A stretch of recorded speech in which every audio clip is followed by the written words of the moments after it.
Olá, pessoal. Eu sou a professora Carla, do Departamento de Química da UFMT, e hoje apresento para vocês, no Biofito, a palestra intitulada Frutos do Cerrado como fontes de compostos bioativos.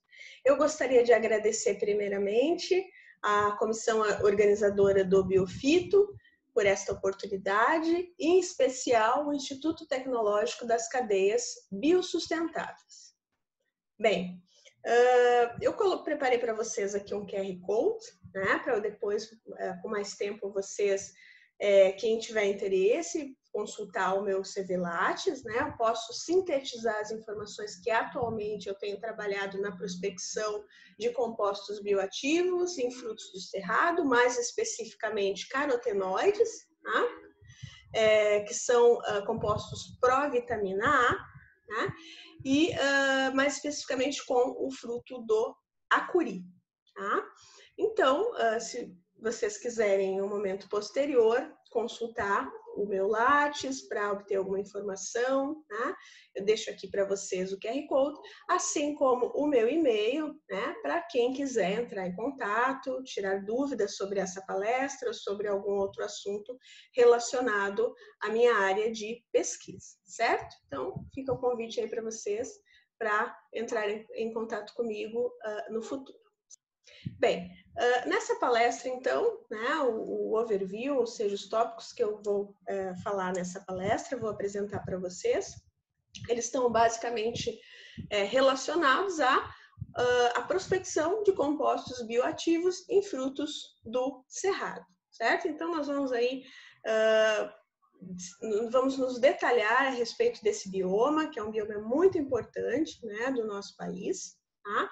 Assim como desenvolver quais são, né, estudar quais são esses compostos, né, esses compostos que estão efetivamente nos frutos do cerrado, que já foram determinados nos frutos do cerrado, e também a principal técnica analítica de quantificação dessas espécies, que é a cromatografia líquida de alta eficiência, certo? Bem, então, compostos bioativos são compostos que têm algum efeito, né, sobre os organismos vivos, tá? Elas são moléculas relativamente pequenas, com massa molecular da ordem menores de que 500 unidades, tá? E tem aí algum efeito, né, alguma atividade biológica, podendo ser em células, tecidos ou mesmo sangue. Bem, então, nessa figura que eu separei aqui para vocês, nós temos algumas possibilidades de aplicações, né, dessas moléculas biologicamente ativas, tá? A maioria desses efeitos, né, eles são efeitos benéficos à saúde, né, ao cuidado com a nossa saúde, certo? Como, por exemplo, estimular processos de reparação do nosso DNA, melhorar e controlar processos inflamatórios, né, diminuir processos inflamatórios, entre outros efeitos, né? Aqui eu destaco, então, que no nosso caso, o foco desta palestra hoje são aqueles compostos bioativos que têm algum interesse, né, por trabalharem aí, modularem reações importantes, né, processos importantes do nosso metabolismo, tá? Especialmente os frutos do cerrado, tá? Mas só para efeito de curiosidade, né, nós temos aí em alguns casos, infelizmente, né, de estudar compostos bioativos que têm algum efeito negativo, como por exemplo, que causam danos ao nosso DNA, ou mesmo a apoptose, né? O processo de apoptose é um termo da biologia molecular que está relacionado com a morte celular. Tá? Mas hoje eu saliento para vocês que nós vamos estudar os compostos bioativos que trabalham, né, no nosso metabolismo. Bem, então esses compostos bioativos, né, que atuam em processos metabólicos, né, eles estão relacionados sempre à promoção da saúde.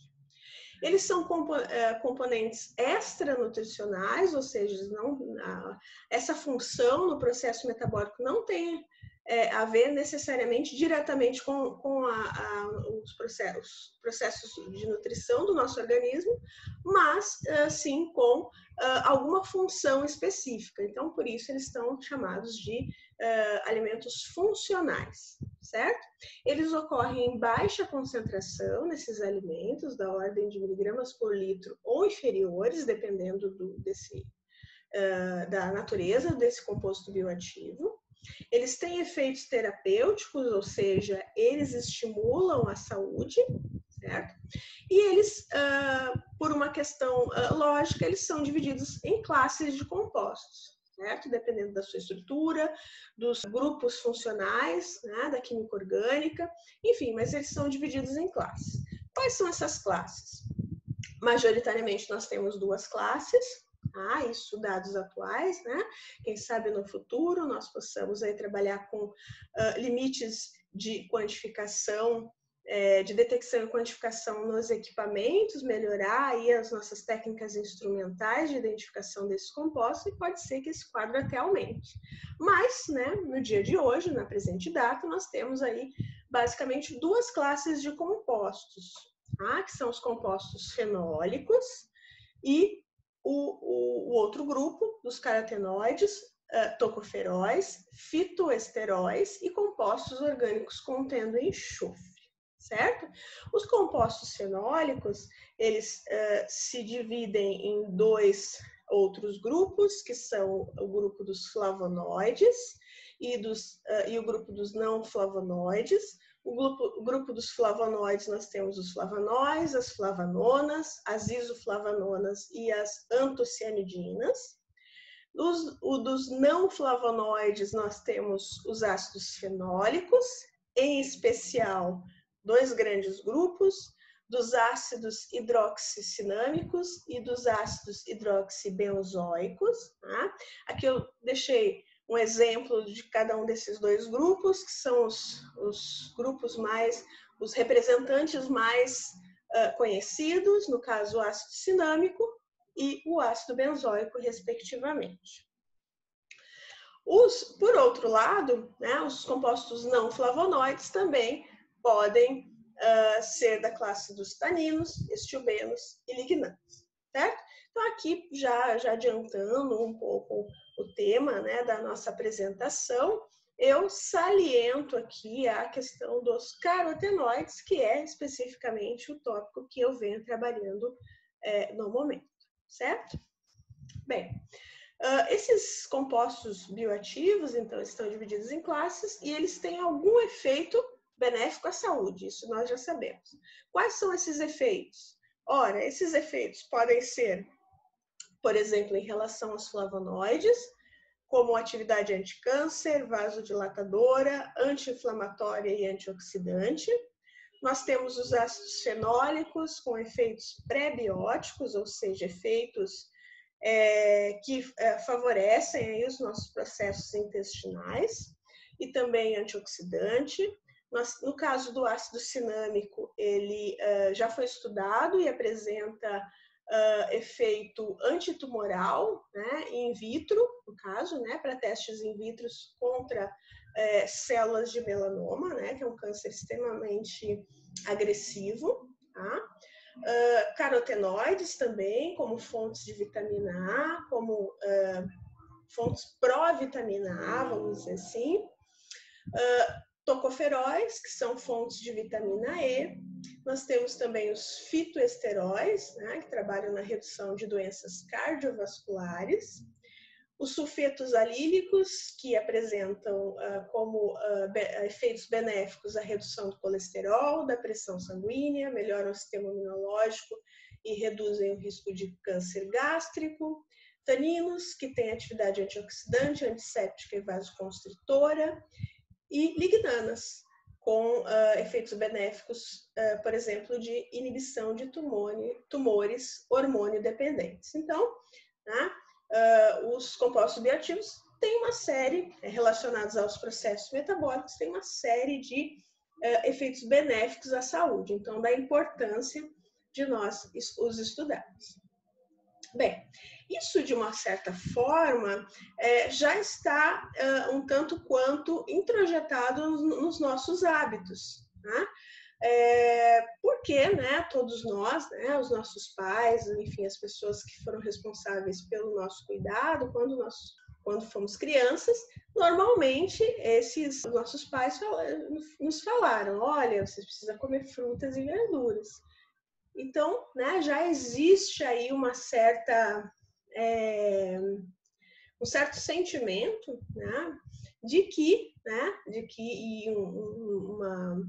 é sabido que, né, os alimentos são fontes aí, especialmente frutas e verduras, são fontes saudáveis para a nossa alimentação. Né? Agora, né, existe também uma outra questão que está relacionada com, né, a exploração de outros alimentos, né, que são os alimentos não convencionais, por assim dizer, não tradicionais, não são alimentos que estão efetivamente incorporados nos nossos hábitos alimentares, que também, de uma certa forma, são culturais, tá? Mas, nesse caso, né, nós poderíamos pensar de explorar, né, outros alimentos ou outras fontes que poderiam ser aí fontes de compostos bioativos ou de alimentos funcionais, certo? Então, frente a isso, nós temos algumas questões, né, relacionadas à exploração de novas fontes de alimento ou fontes de alimentos alternativas, em especial com foco nos alimentos funcionais. Bem, uma delas estaria relacionada com o organismo, né, no caso a Food and Agriculture Organization, ou seja, a Organização das Nações Unidas para a Alimentação e Agricultura, né, que é um organismo internacional, né, e que tem aí alguns preceitos para, por exemplo, né, promover, né, ou tentar estimular que ocorra a erradicação da fome, ou seja, que todas as pessoas pudessem estar em segurança alimentar. Esse dado é um dado especialmente comentado em tempos de pandemia, como as que nós estamos vivendo, tendo em vista que, infelizmente, muitas pessoas, né, estão aí numa condição de maior vulnerabilidade por conta da pandemia. Tá? Então, esse dado é extremamente interessante. Uma outra questão relaciona também com a busca por alimentos funcionais que pudessem estimular a economia local, tá? Ou a microeconomia. Também a busca por processos, tá? Que estimulem a biodiversidade, ou seja, que preservem o cuidado, né, com a biodiversidade, que seria justamente se houver então a exploração de um determinado alimento, como por exemplo os frutos do cerrado, que essa exploração preserve a biodiversidade, certo? E não tenha aí algum efeito predatório de destruição da natureza, certo? Uma outra questão interessante, né, sobre a prospecção, a busca de alimentos funcionais, de novos alimentos funcionais ou não tradicionais, está relacionada com a geração de desenvolvimento social e sustentável. Basicamente, esse conceito nada mais é do que, né, haver aí um equilíbrio, né, entre questões ecológicas, de preservação, por exemplo, da biodiversidade, questões sociais de apoio às comunidades e também que preservem os valores econômicos, ou seja, que promovam renda. Então, essa questão, todos esses três pilares estariam aí, englobariam a questão do desenvolvimento sustentável, certo? E por último, então, né, a autonomia ou a troca de experiências com as comunidades tradicionais, que efetivamente, como aqui na foto, né, onde a gente tem aqui as comunidades indígenas, consumindo, né, preparando aqui o pequi, que é um fruto muito conhecido da região centro-oeste, certo? Então, tudo isso estimula o quê? Estimula que todo o processo de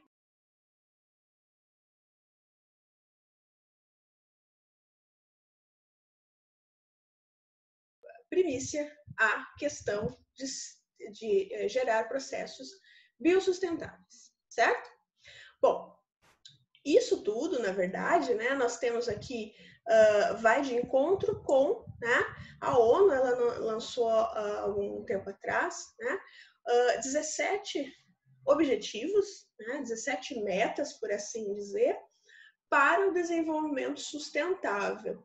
Isso é algo muito interessante da gente pensar, porque se nós, relativamente em relação à pandemia da Covid-19, muitos pesquisadores que falam sobre questões, saídas alternativas para salvar a nossa economia, a economia global, né? A economia do nosso país ou a economia global, elas estão baseadas em alternativas sustentáveis, ou seja, que promovam, que protejam, né? Que levem em conta a questão ambiental.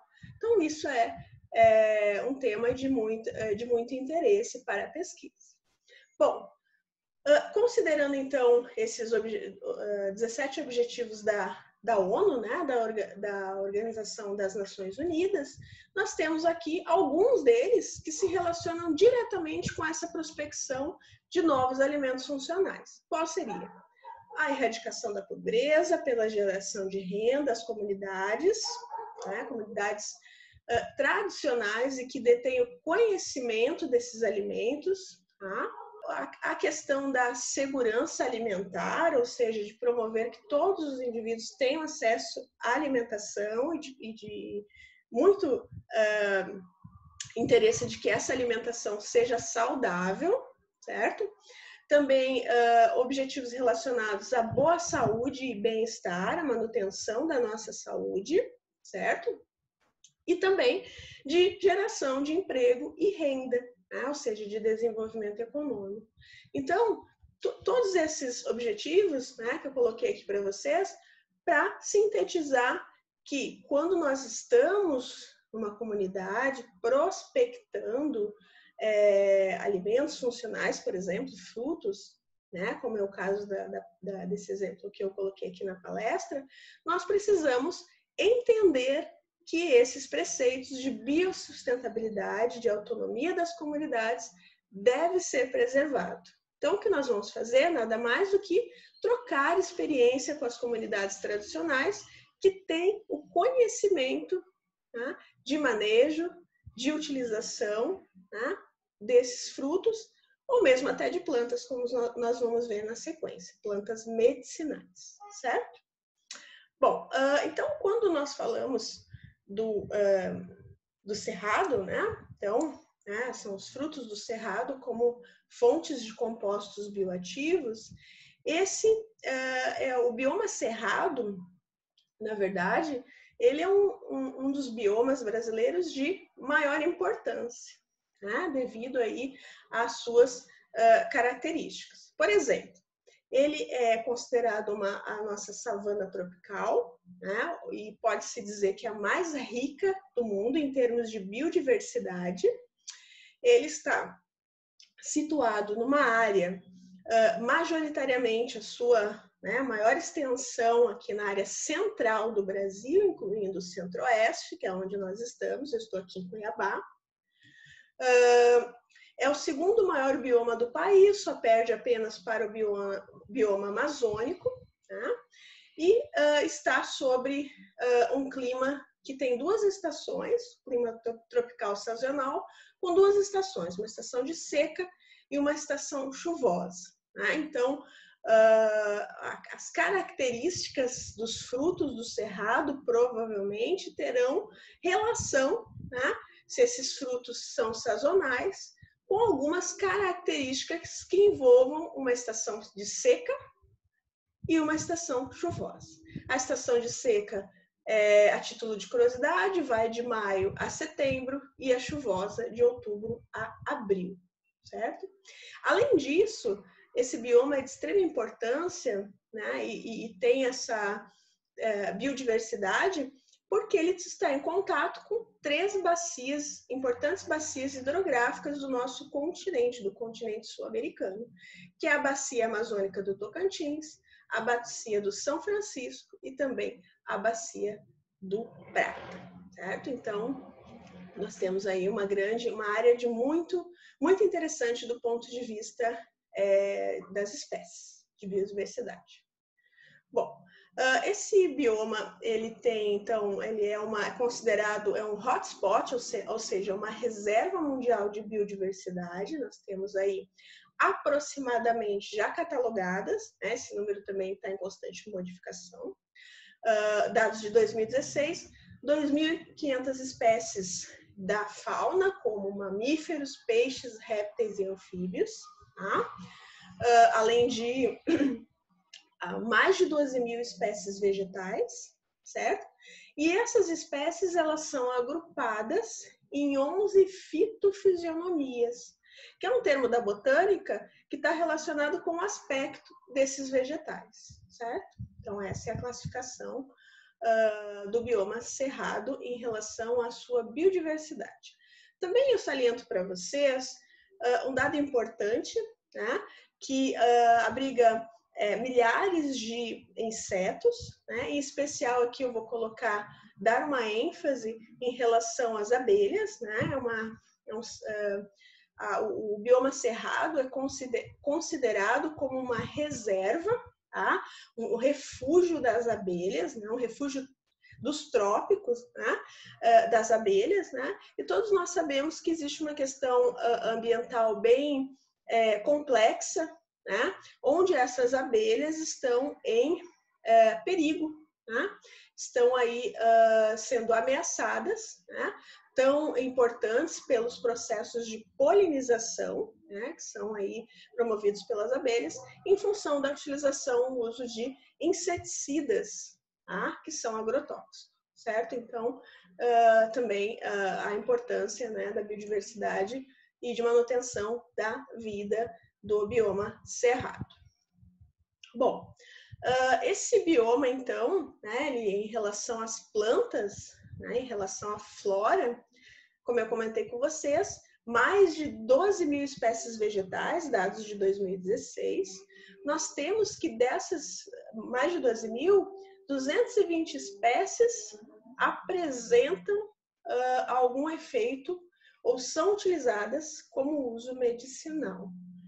Essa informação é extremamente importante, porque, mais uma vez, eu saliento para vocês a importância, né, de nós trocarmos experiências, de nós conhecermos, né, interagirmos, né, nós que estamos na academia, interagirmos com os povos tradicionais, por exemplo, os povos indígenas, quilombolas, ribeirinhos, entre outros, né, para trocar experiências a respeito, por exemplo, nesse caso, da etnofarmacologia, que é utilizar esses conhecimentos milenares relacionados à utilização de medicamentos, de plantas medicinais, como no tratamento de doenças, para prospectar aí princípios ativos compostos que poderiam ter aí algum efeito para a saúde humana, tá? Então, esses compostos aí explorados, né, compostos bioativos, eles têm uma série de aplicações aí das plantas medicinais para, por exemplo, tratamento para inflamações, né? Eles têm efeitos também anti-úlcera, antimicrobiana, cicatrizantes de feridas, antitumorais e etc. Nessa foto que eu coloquei aqui para vocês, nós temos uma farmácia viva, certo? Que nada mais é do que um local, né, promovido pelo Ministério da Saúde. Essa é do Distrito Federal. Existem algumas outras espalhadas pelo Brasil que tem como finalidade, né, utilizar, né, preparar, né, essas infusões, esses extratos, certo? Esses unguentos, né, que são pomadas aí que tem alguma ação, por exemplo, cicatrizante, e distribuir à população. Então, utilizar os conhecimentos das populações, dos povos tradicionais e, vamos dizer assim, socializar essa informação com todos para que essa cultura, né, não se perca.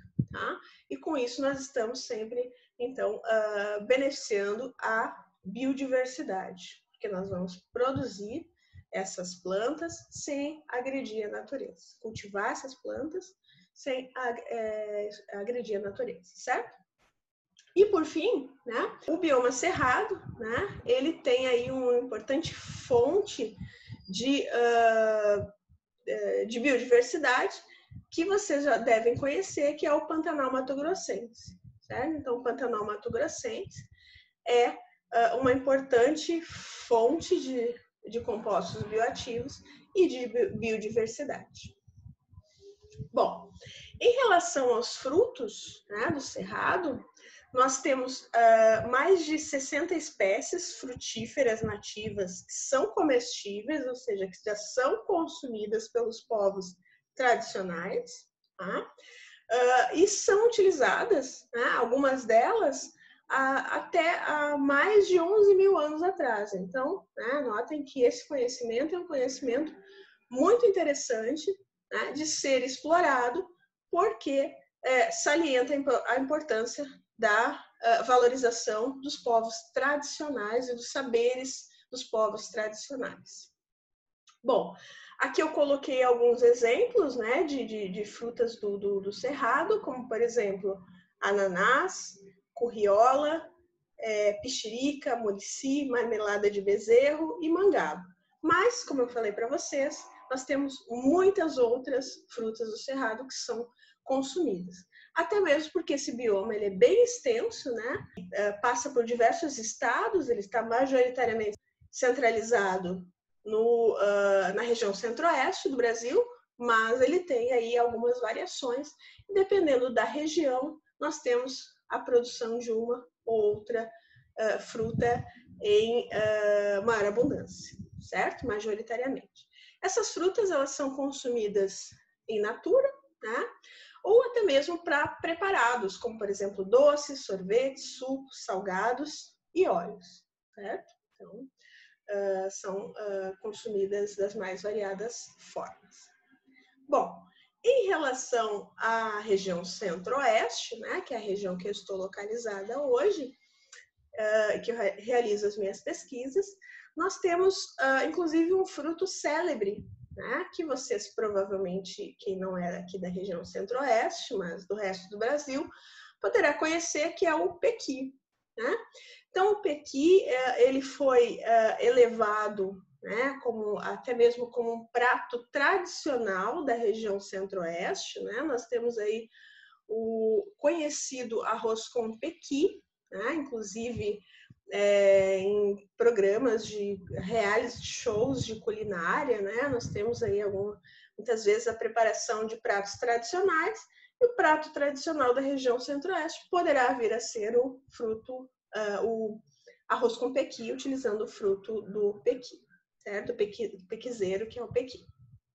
Bom, então, esse fruto, né, ele, só para ilustrar para vocês, né, ele tem uma casca verde, né, no interior nós temos aqui um caroço, né, revestido por uma polpa comestível, macia e amarela, com uma camada de espinhos, né, que até o pessoal brinca que quem não conhece, né, e vai comer o pequi vai ficar com uma sensação desagradável em função dos espinhos. Então, né, existe esse saber de como comer, né, essa fruta. E no interior há uma amêndoa macia muito saborosa. Nesse caso aqui do pequi, nós podemos observar algumas questões, tá? Então, dependendo da época do ano, né, nós temos aí um período de seca. Tá? Nós estamos agora num período de seca, onde a umidade relativa ela chega muitas vezes a valores menores do que 20%.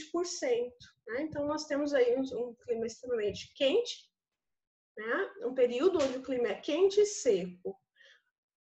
Como a natureza responde a essa questão? Então, se vocês observarem aqui, né, muitos frutos do cerrado, principalmente dessa região da nossa região centro-oeste, eles se apresentam como uma casca muito grossa e resistente, né, para proteger, então, os frutos que estão dentro. Então, nós temos vários exemplares de frutos que efetivamente têm essa característica de terem, né, uma casca bem grossa e resistente para proteger e abrigar, então, um caroço, né, enfim, que pode estar revestido por uma polpa ou não, certo? Bom, então, se nós formos analisar de uma forma molecular, né, ou seja, com um olhar mais específico e apurado em relação a esses compostos bioativos, nós temos então que o pequi realmente é o fruto, né, que tem aí uma maior quantidade de estudos desses compostos bioativos, né? Então, ele é rico, por exemplo, em ácidos carboxílicos, no caso o ácido oleico, por exemplo, que é um ácido carboxílico monoinsaturado, né? Esse ácido carboxílico monoinsaturado, ele tem aí algumas características de promoção da nossa saúde hormonal, né, de regulação dos hormônios, então ele é bem interessante para ser explorado como essa característica, né? Também é fonte de fibras, mais especificamente a pectina, que tem também o efeito pré-biótico. Nós temos os carotenoides, que são compostos pró-vitamina A, especialmente alfa e beta-caroteno, e também a presença de compostos fenólicos, que são compostos com atividade antioxidante, tá? Anti-envelhecimento, por assim dizer. Isso em relação à polpa, tá? Em relação ao óleo que é extraído da amêndoa, nós também temos ácidos graxos poliinsaturados, tá? E ácidos graxos essenciais, que estão aí relacionados com a maior proteção do nosso sistema cardiovascular, também reduzindo processos inflamatórios. Um outro fruto do cerrado, né, muito conhecido aqui na região, é o buriti, certo? O buriti, se a gente for analisar as características físicas desse fruto, ele também, assim como o pequi, tem essa casca grossa, né? Parece até uma certa armadura, se a gente puder assim comparar, né? Que também protege o interior, a polpa do fruto, tá? Então, para os meses de maior aridez do nosso clima, aqui nós temos aí esse fruto tem essa proteção, tá? O buriti, a polpa do buriti também é rica em fibras, tá?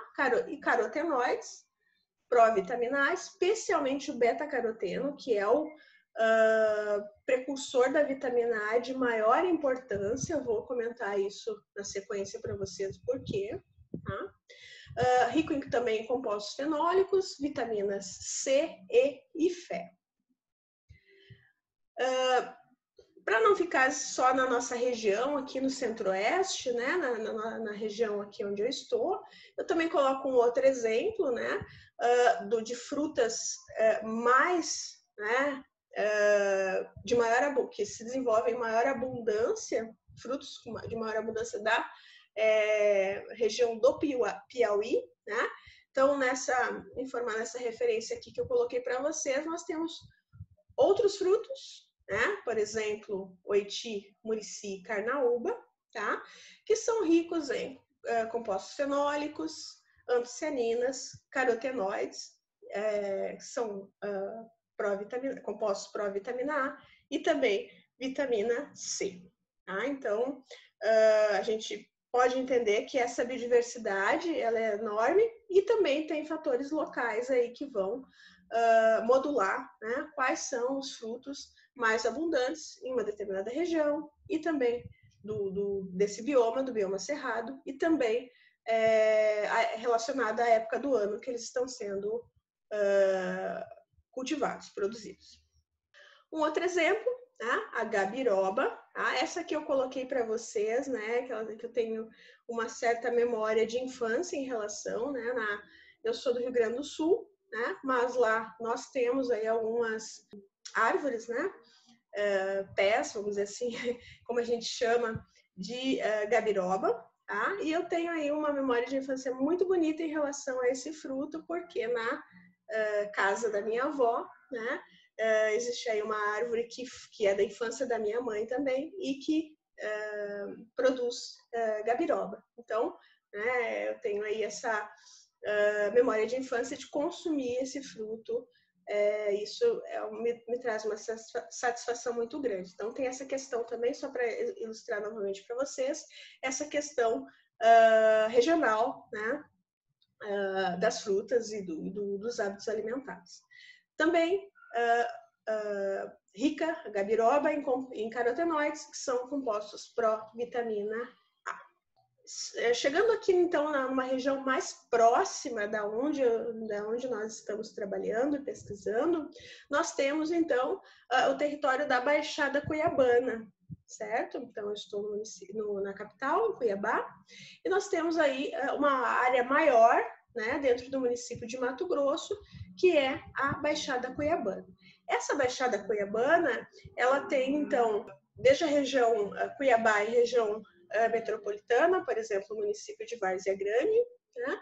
Mas ela tem também alguns territórios bem interessantes, como, por exemplo, a Chapada dos Guimarães, que é um ponto turístico aqui da nossa região, e engloba até mesmo a cidade, a região de Poconé, a cidade de Poconé, a região de Poconé, onde começa o Pantanal Mato Grossense. Então, está aqui essa Pantanal Mato Grossense. Se a gente fosse aqui seguir o nosso esse mapa que está ilustrando aqui a Baixada Cuiabana, estaria aqui mais nessa região mais ao sudoeste, certo? Então, nós temos então essa regionalidade, né? No caso aqui, 2 frutos são muito consumidos na região da Baixada Cuiabana, que é a bocaiúva, né? Que é esse fruto aqui que eu coloquei na foto. Muito bonito, por sinal, porque ele tem uma polpa bem, vamos dizer assim, nutritiva e saborosa, mais interna, e a casca da bocaiúva, ela tem essa coloração alaranjada, tá? Também rica em carotenoides, fontes de vitamina A, pró-vitamina A. E mais especificamente, né, esse eu tenho estudado, né, eu tenho me dedicado a estudar, nós temos o fruto do acuri, né? O acuri é uma palmeira também característica aqui da Baixada Cuiabana, certo? E que tem, né, uma grande, imagina-se que tem uma grande concentração de carotenoides, né? Em especial o beta-caroteno. Então, atualmente eu tenho desenvolvido pesquisas. Nós temos aqui o nosso chamado Grupo do Acuri, onde eu desenvolvo pesquisas com outras professoras, com a professora Nair Kawashita e também com a professora Suelen Lemes, tá? Onde nós estamos aí estudando, né? Vendo as nossas possibilidades, inclusive com vários estudos, né, que vão também da dosagem, de segurança, testes em vivo, né? Enfim, para determinar o acuri como uma fonte de provitamina A, certo? Bom, mas por que de estudarmos os carotenoides? Por que eu estou falando, por que eu não falo só fonte de vitamina A? Porque eu falo pró-vitamina A, eu tenho repetido isso durante toda a palestra, tá? Bom, vou explicar para vocês que, na verdade, os carotenoides, eles são precursores do retinol, que efetivamente é conhecido como a vitamina A, certo? Então, esses compostos podem ter estrutura alfa, beta, gama, tá? Relacionada a essa estrutura, né? A sua estrutura de moléculas orgânicas, mas se eles tiverem uma unidade de beta-ionona, que é essa fração aqui da molécula, nós teremos que a clivagem da estrutura do beta-caroteno vai gerar, então, a molécula do retinol, certo? Então, eu chamo a atenção para vocês que o beta-caroteno é responsável pela geração de 2 unidades de retinol, né? Se a gente tiver a cisão aqui nessas regiões da molécula, certo?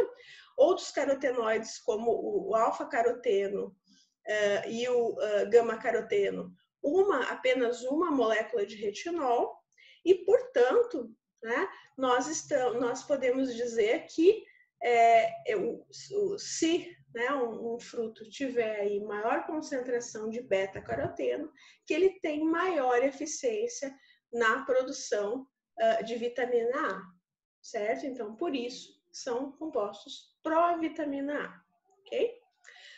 Em comparação, alguns outros carotenoides, como a luteína e também a zeaxantina, tá? Que é um carotenoide com grupos hidroxila, eles não promovem a geração do retinol. Tá? Então, essa é uma informação importante. Em unidades de equivalência em retinol, nós temos que a conversão é de 1 micrograma. Para obter 1 micrograma de retinol, nós precisamos de 12 microgramas de beta-caroteno. Então, essa é a taxa de conversão de 1 para 2. Por fim, tá? Eu gostaria de comentar, né, em relação ao projeto que eu venho desenvolvendo agora, né, em relação à dosagem de carotenoides e retinol no fruto do acuri, né, que nós utilizamos, então, para quantificação, né, desses carotenoides. Nós utilizamos a cromatografia líquida de ultra eficiência, da sigla em inglês HPLC, ou em português CLY. Tá? Essa técnica ela apresenta é uma técnica de separação instrumental muito utilizada, né, principalmente para moléculas que se degradam com a temperatura, como é o caso dos carotenoides e de outros compostos bioativos, certo? E no momento, né, nós estamos aí otimizando nosso procedimento de quantificação, tá? Com foco em eliminar ou contornar algumas dificuldades. Por exemplo, né? Então, quando nós utilizamos a cromatografia para quantificar os carotenoides e o retinol, nós temos algumas dificuldades a serem superadas. Por exemplo, a quantificação das espécies, uma vez que os picos cromatográficos nem sempre estão separados, como é o caso desses aqui, dessa figura ilustrativa. Nós temos que levar em conta que esses compostos, os carotenoides, são altamente instáveis, ou seja, eles se decompõem pela exposição à luz, são fotossensíveis e também apresentam instabilidade térmica, o que é particularmente importante de se levar em consideração, tendo em vista que nós temos aqui altas temperaturas na cidade de Cuiabá. Tá? Não nos nossos laboratórios, obviamente, que estão com ar-condicionado, né? São mantidos aí refrigerados, mas é um fator importante a se observar. Muitas vezes nós podemos ter alguma dificuldade por falta de padrões, né? Esses padrões também são relativamente caros, né? Então isso tem um custo elevado. Nós temos aí que contornar a falta de retenção desses compostos nas fases estacionárias das colunas cromatográficas, especialmente quando nós trabalhamos em fase reversa. E, né, pela estrutura dos carotenoides ser muito instável, quando nós vamos preparar uma curva analítica para realizar um procedimento de validação da nossa metodologia de quantificação, nós devemos fazer uma calibração secundária, né, para determinar a concentração dos carotenoides em mol por litro, né, ao invés de utilizar a concentração que normalmente é usual de curvas de calibração, que é o miligrama ou o micrograma por litro, em ppm ou em ppb. Então, essa é uma informação bastante importante que nós devemos, vamos dizer assim, bater a concentração, determinar a concentração real de carotenoides no nosso padrão e não simplesmente utilizar a quantidade em massa pesada em relação ao volume. Isso é um dado muito interessante. Bem, Então, finalizando a minha palestra, espero que vocês tenham gostado. Tá? Como considerações finais, eu coloco que o cerrado apresenta flora extremamente rica, os frutos apresentam alta qualidade nutricional e também funcional, com uma fonte rica de compostos bioativos, que atuam nos processos do nosso metabolismo e na promoção da saúde. Os frutos do cerrado são extremamente atraentes para serem explorados como alimentos funcionais, não só do ponto de vista industrial, mas também promovendo a preservação da biodiversidade, sustentabilidade e a economia local das populações tradicionais que exploram, que já tenham conhecimento de produção e de consumo desses frutos. Além disso, os frutos do cerrado são uma vasta fonte de pesquisa acadêmica, por exemplo, para a caracterização e dosagem desses compostos e suas propriedades mais variadas, por exemplo, antioxidantes, antimicrobianas, anticarcinogênicas, antidegenerativas ou retardantes de envelhecimento, como fontes de vitaminas, como é o caso do beta-caroteno, né, dos carotenoides, e o uso dos compostos bioativos é extremamente importante na formulação de novos produtos, né? Incluindo, por exemplo, a indústria de alimentos, de fármacos e até mesmo de cosméticos para aqueles que apresentam, por exemplo, potencial de diminuir a degeneração celular, causando os processos de envelhecimento. Bem, eu gostaria de agradecer, então, aos meus alunos de iniciação científica de ontem e de hoje, especialmente a Gabriela Pereira Silva, que é a aluna de iniciação científica que vem desenvolvendo comigo as pesquisas relacionadas ao fruto do acuri.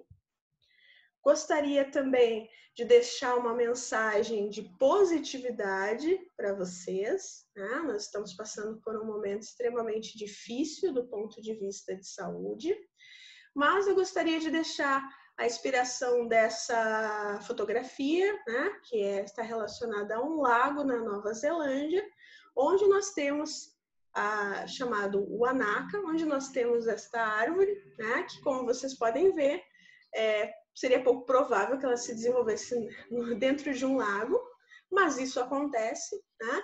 E sendo assim, portanto, um símbolo de fé e de esperança de que dias melhores virão, certo? E nós devemos, então, manter a nossa positividade e também a nossa resiliência para contornar todas essas adversidades que não são poucas, são muitas.